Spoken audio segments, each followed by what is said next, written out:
What's up? How's it going, Mets and overall baseball fans? Back on the channel after a couple-day hiatus. My brother had his bachelor weekend. We were freaking out doing the 1-minute video for the no-no. Today, another day, another series victory. What did they do? They didn't hit a home run, but what did they do? They scored 10 runs against these boom or bust Philadelphia Phillies. A 10-6 victory. How's it going, everybody? Thank you all so much for chiming in for the latest post-game coverage here on the channel. We have so much to talk about. Another day, another series win, another monstrous victory for arguably the best team in baseball. Yes, you can gladly say that, especially when you look at what the Mets are doing and the Yankees. Yankees got that 9-game winning streak, but it's against the Guardians. It's against the Royals. It's against the Orioles. Mets are actually beating good teams. I know it's kind of crazy, right? But all jokes aside, guys, we got a lot to break down. Massive game. Massive series victory for the New York Mets. How's it going? Everybody just chiming in. Make sure to smash that like and subscribe button. You know the drill by now. Help us get to 100 likes for the first short-term goal. Our goal is to get to hopefully 400 or so by the end of the show. And for everybody, again, just chiming in. Let me know all your thoughts. I see so many great members, so many loyal subscribers, new and old here. Let me hear all your thoughts. Thank you all so much again for being here. We have so much to break down. What a game. What a series victory for the team in Queens. Let's effing go. I'm so pumped up. We got the Mountain Dew on deck. We've been drinking it all night. I'm not going to bed anytime soon. This was a big game. Wow. Just wow. So much happened in this one. I'm also going to be frank right now with you guys. I may stumble and I may confuse when certain plays happen because there were just so much offense in this one. And the fact that the Mets were able to put up a 10-piece on this Phillies team without one damn home run tells you all you need to know about these respective clubs. I said this heading into the season, guys. The Phillies, they are going to be fantastic this year at times. They're going to be on their hot streaks offensively. They are, in fact, a big ball go boom type club. We saw that on full display against a great Mad Max Scherzer tonight that was dealing outside of course, going after these hitters. And naturally, when you go after great hitters, at times they're going to hit, and we saw that. But what is the biggest difference between a team like the New York Mets and the Philadelphia Phillies?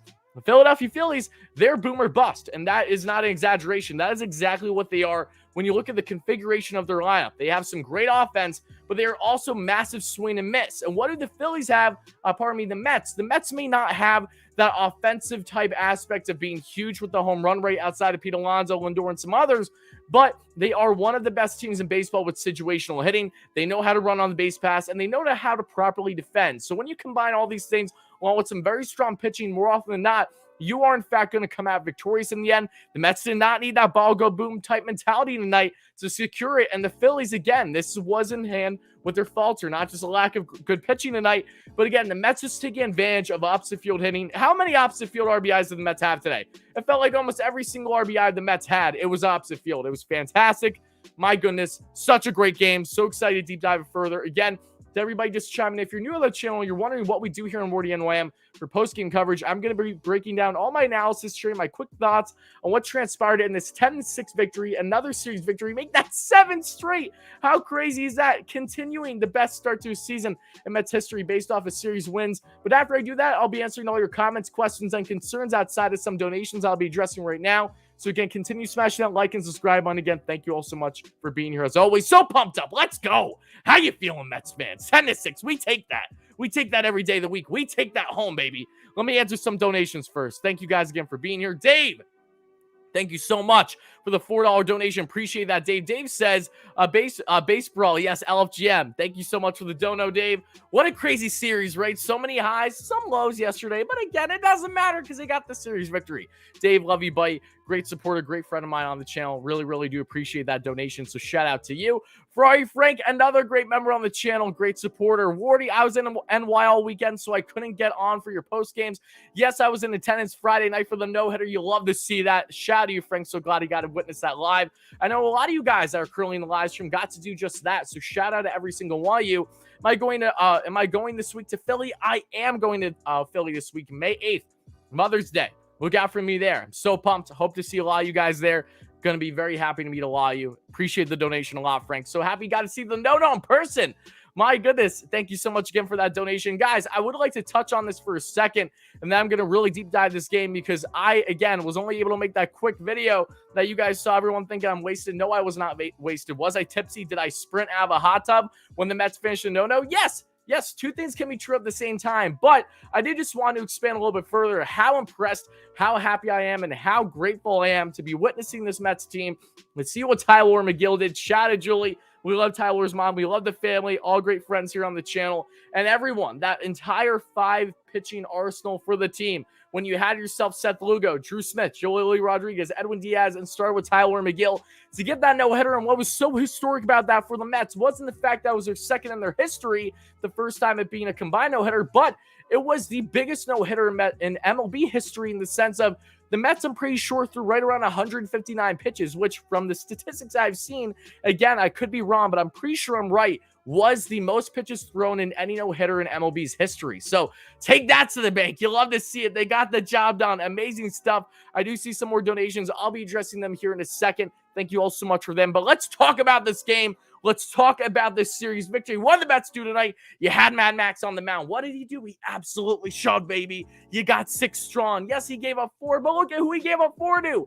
2 of those bombs were from his teammate last year that he actually wanted in the offseason. Remember when we did that video on the channel talking about Kyle Schwarber? If there was any possibility of him going to the Mets, it would be in part because of Mad Max Scherzer advocating for him.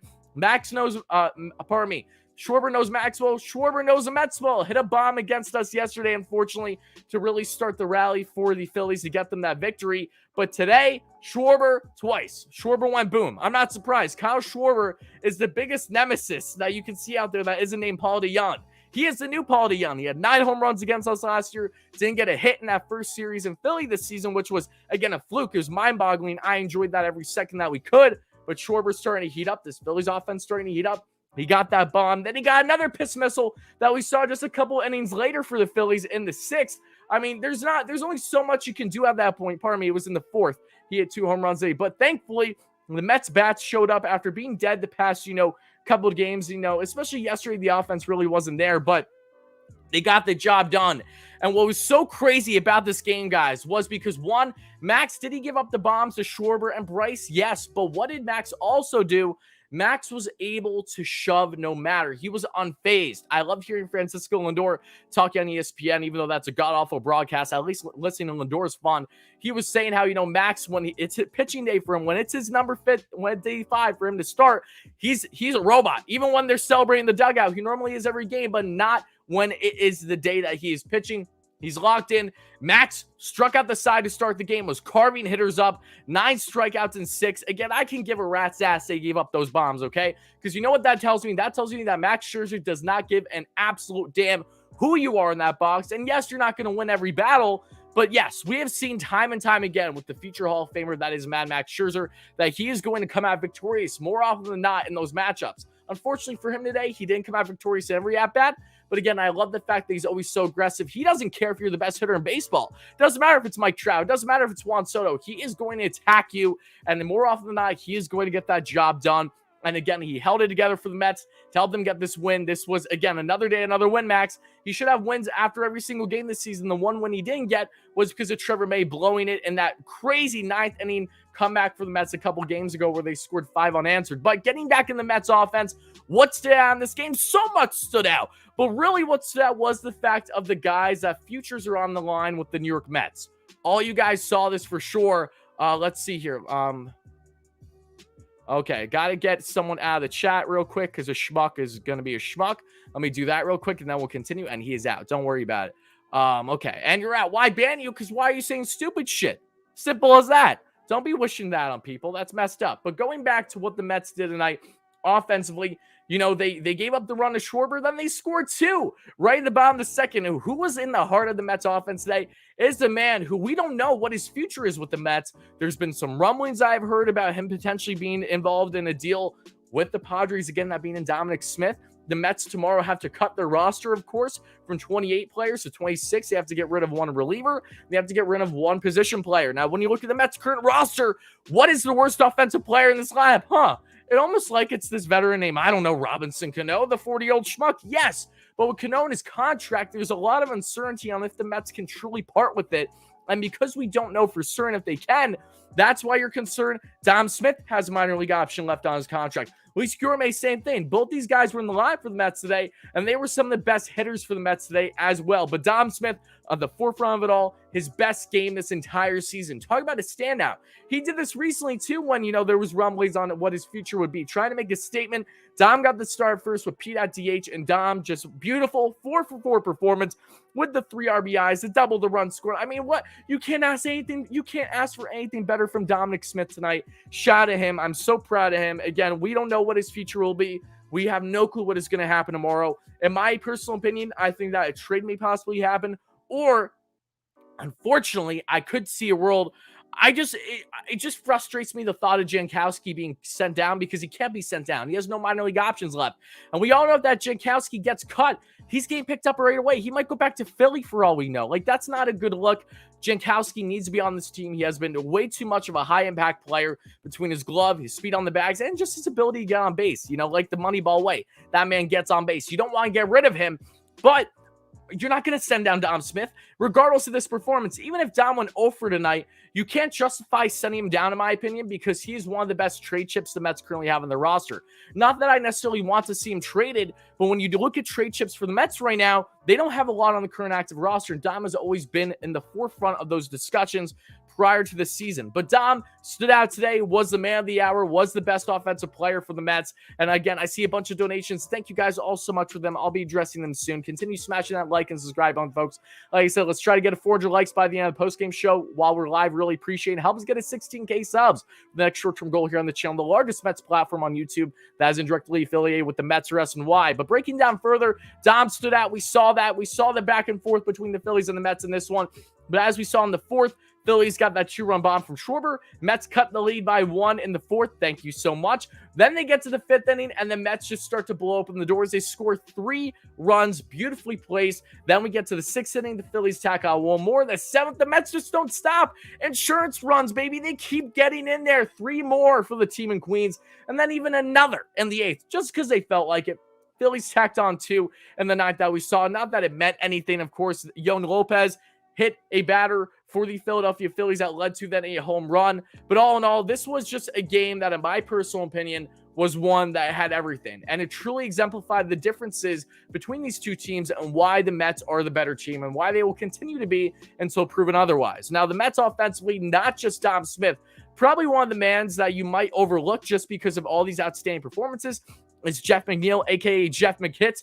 McNeil's back, baby. He's been back. What did I say going into this series, guys? There were 3 players I told you to watch in particular that look like that they are going to be standouts. I started with Brandon Nimmo, Pete Alonso, and yes, Jeff McNeil. What have all 3 of those guys done this entire series for the most part? They have been phenomenal. Jeff McNeil right in the heart of it all offensively today. 4 for 5, 2 doubles, an RBI, 2 runs scored. Prime Jeff McNeil has been back. He will continue to be back. We are back to the Jeff McNeil that we have loved for years and years on end. It's crazy looking back on the trade talk, and we talked extensively about McNeil potentially being traded this offseason. So I'm so glad that that did not happen. I'm so glad that he has resonated well with the clubhouse. Him and Lindor look comfortable more than ever. Everything's just clicking now. And Buck Showalter, Eric Chavez, this entire coaching staff, along with the great front office, is making this all finally blend into something special that is this current Mets club.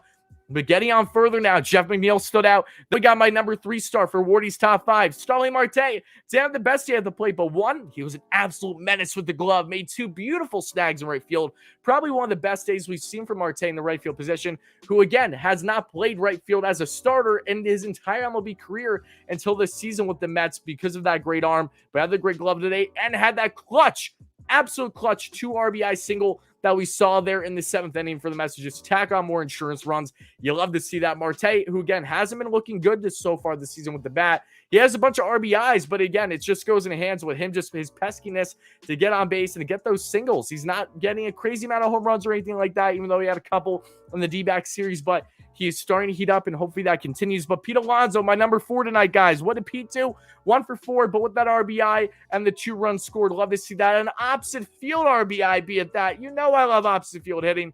Just like, for example, with 2 out RBIs, the Mets have been better than any other team in baseball.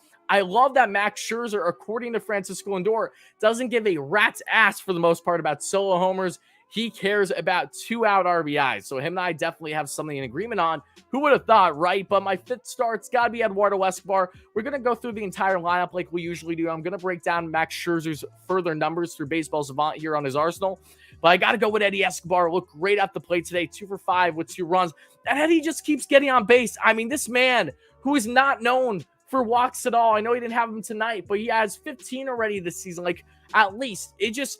Eduardo Escobar, Starling Marte, Mark Canha. And Canha wasn't even in the lineup today. Let's keep that in mind because Luis Gourmet had himself a damn good day at the plate, which definitely helped the Mets. But as a whole, all these new acquisitions, these new additions to the club have been crazy good factors for this team.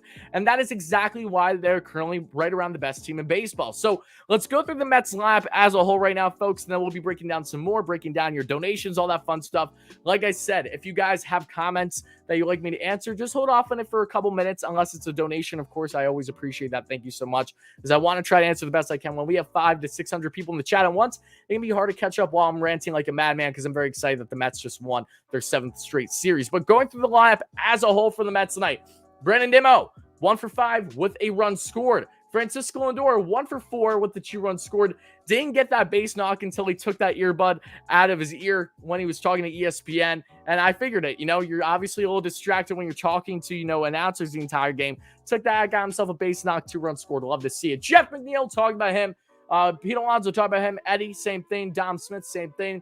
Luis Gourmet, 1 for 4 with the double and the RBI. Shadi Gourmet, great game for him. Seriously, I know that he only had 1 hit, but that deep, I love that he hit that deep double. And then when Lindor was asked about it, he said, yeah, I thought that was going in the bullpen. But then I realized, he said, then I remembered who's hitting it. So he was joking, saying Gourmet doesn't have power, but he's like, I'm just joking. But then Tomas Nido 0 for 4, that's fine. Scherzer came in, got the job done for the Mets. Wasn't his best performance, but again, was just absolutely shoving early. You would have thought maybe the Mets would have another no-hitter in the same series, but then that Schwarber home run completely changed course, because then Alec Boehm hit a single after that. Then Scherzer got out of the inning there in the second. But Joely Rodriguez, what did he do? Joely Rodriguez came in the game today, had himself another clean inning. He has a 5.19 ERA on the season, guys. But for all the people that have been shitting, pardon my French, on Joely Rodriguez, this is a funny thing. When the Mets acquired Joely Rodriguez, I was very much happy about the trade, because the Mets got another southpaw in their pen.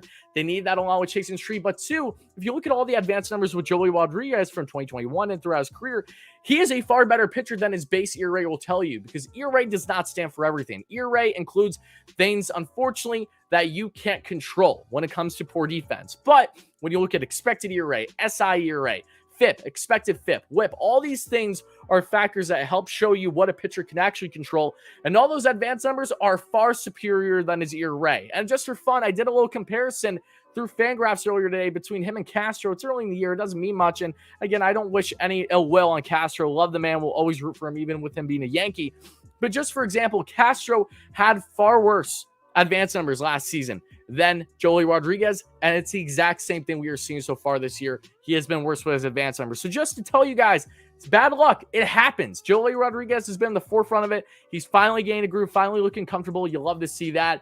Seth Lugo had a clean inning. Love to see that. Lugo's looking more comfortable. Yon Lopez, again, gave up those 2 runs. He's not going to be with the Mets tomorrow. I can promise you that one. Gave up, of course, the home run there. Not that it meant much. But still, it's one of those things where Yon Lopez, he hit the batter, he threw it right around behind him or in front of him, whatever that happened. Then he hit him, got warned. That was after, of course, the Mets got hit during the previous inning that led to more runs. Francisco Lindor got hit. Thankfully, he's okay. But 20th hit by pitch in early 20 games? It's ridiculous. All I know is that this was an electric game for the Mets. I'm so happy to break it down further. But before I do anything else, I'm going to break down Scherzer's numbers here through Baseball Savant.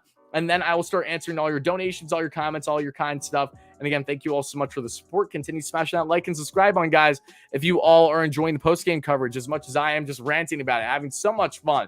Max Scherzer utilized his entire arsenal tonight. 45% of his arsenal was the four-seam fastball, topped out at 96. Minimum was 90, and 94 was the average, right around his normal average on the season with the heater. Slider, 22% of his arsenal tonight for Mad Max. 87 where he topped out, 84 the minimum, 86 the average. Changeup, 14%, topped out 85, minimum 82, and average 84. Cutter, 11% of his arsenal, 91, minimum 89, and average 94. And the curveball, only 9% of his arsenal, topped out 77, minimum 74, and average 75. Beautiful stuff from Max. Again, didn't have the best stuff tonight in regards to, he was throwing some pitches out again. Schwarber reached, especially Schwarber's second home run. He got down low for it. He got on his knee. But if he's going to do it, of course, it's against the Mets because that's just inevitable. We should have gave him the Bonds treatment, but I know that Max wouldn't even give it the light of day. If Buck even tried to approach Max with intentionally walking the batter, Max probably would have threw Buck out of Citi Field some way, somehow, right? But all jokes aside, he got the job done. He shoved 9 strikeouts, and Mets, most importantly, got the series victory. So now it's time to answer your comments, questions, and concerns. Go start answering those donations. More than anything, thank you all so much for being here. For people on replay, this is where I'll be cutting things off. I hope you guys enjoy the content. For people on the live stream, for my 500 to 600 viewers, I'm going to start answering all those beautiful questions, donations right now. But again, people on replay, thank you so much. Hit that like and subscribe button. Make sure to check out other content. Stay tuned for more great, consistent content here on WardyNYM. Most consistent Mets coverage here on Wardy on YouTube, pardon me. That isn't directly affiliated with the Mets or S&Y. But again, for people on live, we'll start answering questions. But this is where we'll be cutting things off.